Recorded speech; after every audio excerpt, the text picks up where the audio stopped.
shop. Today, we're doing something that I did not expect to do. Really, I wasn't expecting it at all. But we got a drift car for my dad. Finally pulled the trigger and did it. Decided he wants to be cool and come slide with us. So, most of my content has been this turd, or working on the white E46, which is currently getting painted. So, today, we're going to do something a little bit different. That's a chassis we don't have any experience with. What could go wrong?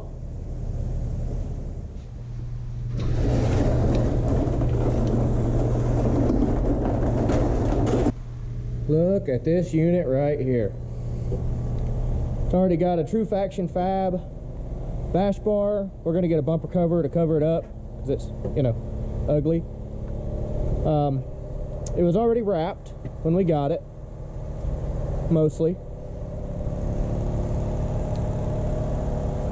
It's got a very, very nicely fitting Duraflex body kit. I don't hate the Nismo style spoiler. It's already got exhaust, full catback. It's pretty much stock. It's pretty much stock mechanically.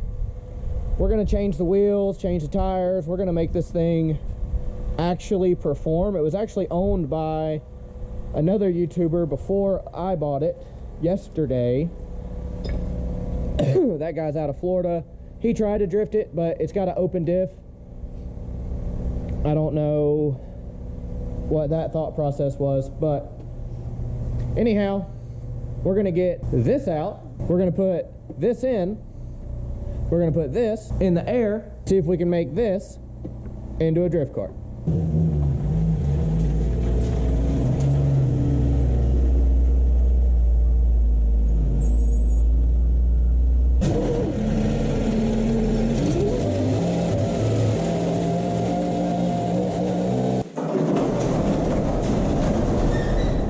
So this, obviously, is a 350Z.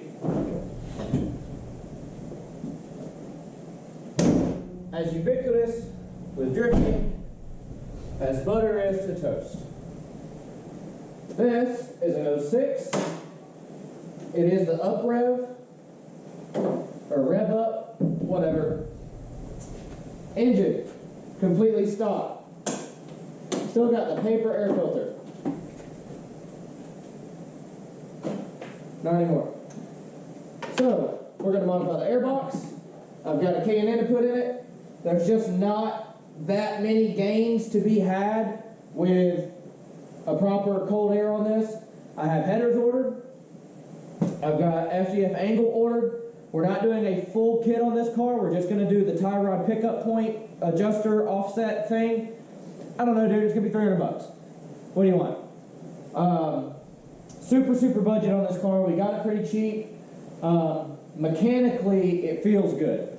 It pulls okay. It drives okay. There's definitely some looseness in the suspension and the chassis. So while we've got it, we're going to change all the fluids. And as we do that, I'll kind of walk you through some of the stuff that's already been done to the car. Aside from the obvious, you know, we'll walk through some of the stuff that's been done, some of the stuff we're gonna do. We're gonna weld the diff today and just kind of go over it and make sure everything's happy. I've got NGK spark plugs ordered. We're not going overboard. The car's already got more power than the E46 that we built for Tyler. It's already got the 3.5 ratio rear end, but it is an open diff, non-factory LSD. This is a base car. It does not even have cruise control. So we're going to keep this one pretty simple. We don't want to go stupid because this is for my dad. I want it to be reliable. I want it to work, and I want him to get some seat time and actually enjoy going to the track rather than having to work on some junk all the time. Okay, so I was going to modify this airbox, but looking at it, there's plenty of plenum area ahead of the filter, and it's got this cute little Ram air stack factory. This thing, I don't know if that's a bumper support, I don't know. we don't have a bumper cover. So I'm gonna leave it for right now and see if that's gonna help us actually mount the bumper. I assume it is. I assume that those pickup points are gonna be where the bumper mounts to. So we're gonna leave that guy because we are putting a bumper cover back on the car. I'm not gonna cut the box like I was thinking about, but we are gonna throw in a drop-in K&N. Pretty cheese dick mod, but when something works, you do it. You believe that O'Reilly just had this thing just sitting on the shelf, ready to go? I am a big fan of the drop-in washable filters. I see a lot of debate back and forth on, oh, don't do this or don't do that, blah, blah, blah, blah, blah. Whatever, dude. It's washable. You never have to change it again. They just work, man. It's 50 bucks.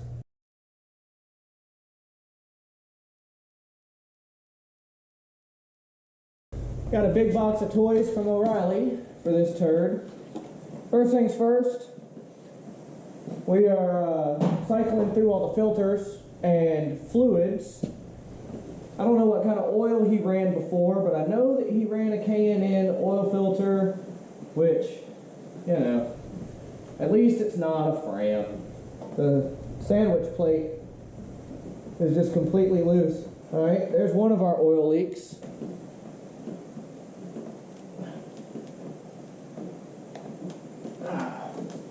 That's probably way too tight. I did exactly zero research on what weight oil these engines like, and I'm going to continue to do that because I'm running Pennzoil 530. All the vitamins and minerals for a healthy race motor. I don't subscribe to the Rotella diesel oil for gasoline cars. You gotta think, man, diesel oil, all oils have certain additive packages to make them compliant for specific uses. And diesels do not rev to 7,000 RPM. So their anti-foaming properties and their anti-foaming agents at 7,000 RPM or so, that diesel oil can foam up. I don't know if you know this, but oil is a much better lubricant than air is. Air, not a good lubricant. So far so good though. The fluid coming out of the trans looked really, really good, so that's a good sign. I mean, no metal on the magnet. The diff, the fluid also looked good, so I'm assuming Brandon, the guy who had the car before us, serviced it properly. All the fluids looked good, smelled good, no burns. There's a little bit of metal in the diff. So what? I mean, I'm about to weld it. We're going to break the exhaust loose here. We're going to take the whole rear section out of the car. We're going to drop this diff, get it cleaned out, and we're going to weld it up.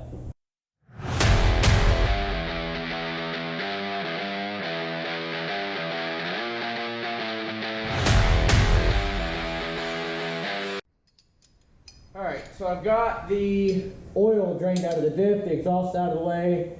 This was going to be a pain in the ass to deal with, so he can hang out.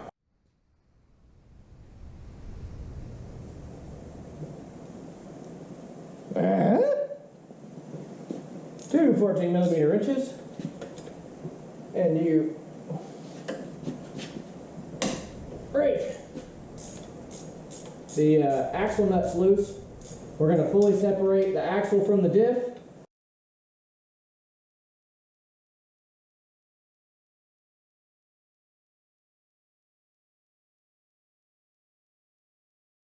That's the drive shaft done.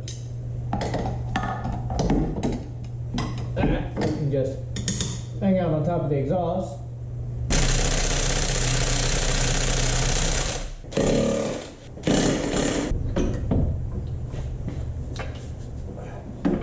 There's a diff vent hose. Let's bust these cover bolts off, get a catch pan under it, get this thing draining. So we're going to confirm the gear ratio. It should be a 3.5, but Nissan does not really mark their stuff that well on their diffs. We're gonna go 1, 2, 3, just past 3.5. So it's a 355. That will do. There are certainly shorter gear ratios in like the more performance-oriented cars, but this being a base car, this is about what I expected it to be. So let's get some brake clean in here, get this thing cleaned up, let it dry, and we'll clean up the housing. And listen, this is important, okay? Normally we save brake cleaner and we try not to be a dick about it. But when you're doing a diff, do it like you're not the one who paid for it. Get it in there. You got to break all that oil down.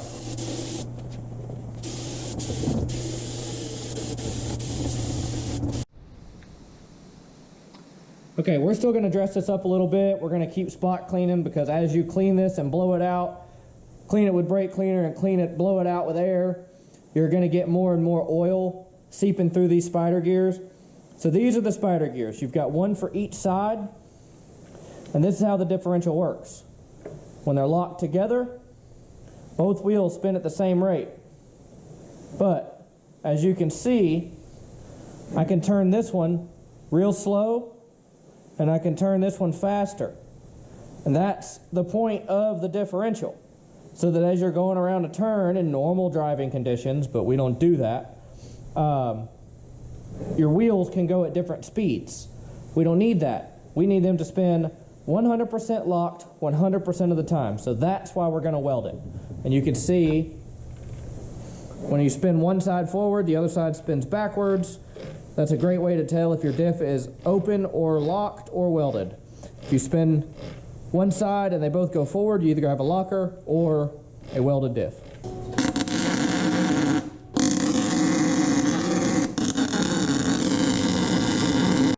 All right, so I went ahead and I splashed some gear oil down into the pinion bearing.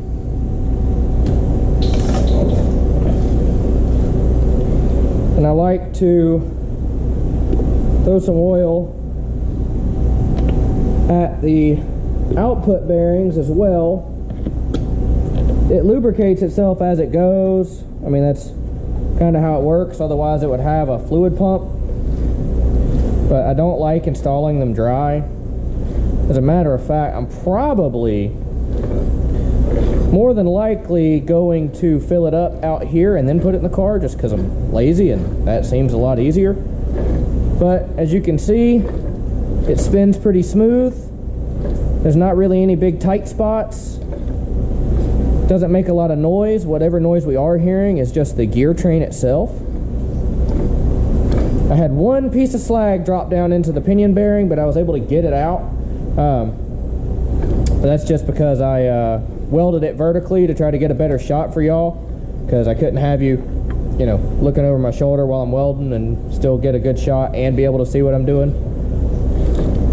So, not the prettiest, not the most glamorous thing in the world, but it's welded. That's not going anywhere.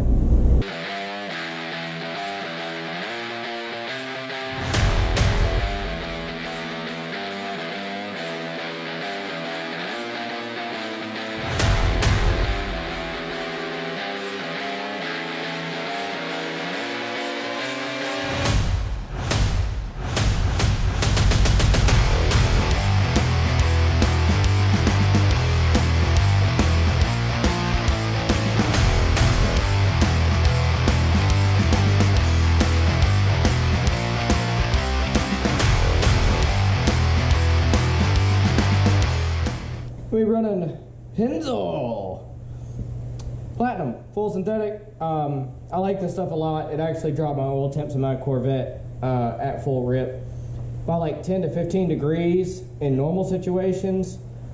That's a huge differential when you're talking about oils. I like 530 just because it's what they had. So I'm gonna teach you boys something. Check this out. You don't need a funnel. Don't pour it like this, like a retard. Don't pour it like this, you're gonna make a big mess. Lay it on its side, pour the oil in the hole. transmission's happy. Make sure it doesn't make any weird noises. We changed the oil, so I'm going to let it run for a second because it's got this oil cooler and I want it to cycle all that through. I want to run it through the gears, make sure the transmission's happy with the new fluid, that there's no grinding or anything stupid.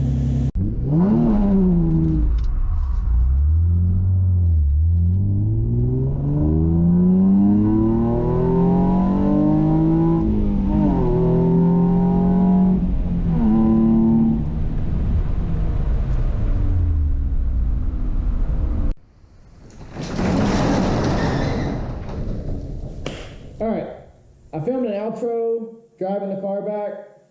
I didn't really care for it.